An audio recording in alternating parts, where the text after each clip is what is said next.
Pozdrav ljudi, u današnjem klipu ću vam predstaviti svoj Anycar sat. Ja sam već odradio recenziju svih mojih satova, a sa ovim klipom ću početi sa detaljnim predstavljanjem svakog sata u mojoj kolekciji.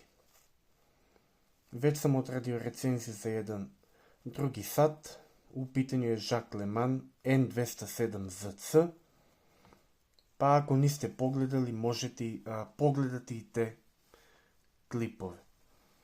Ovo je Anycar Star Jules Automatic, znači švajcarski sat, stari brand je u pitanju. Ovaj sat je negdje iz 67. godine, ali kao što vidite, dosta dobro je očuvan.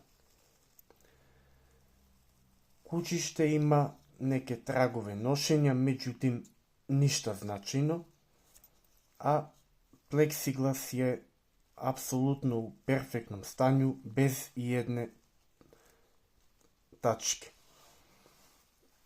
Referentna oznaka ovog sata je 144 3916 i mehanizam koji se nalazi u ovom satu je AR1145B.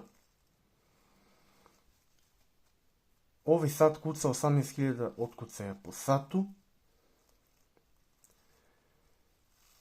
Ima 24 dragulja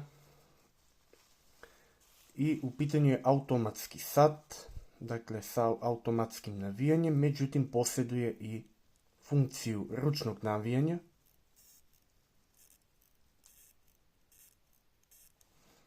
Sad ne znam koliko možete čuti.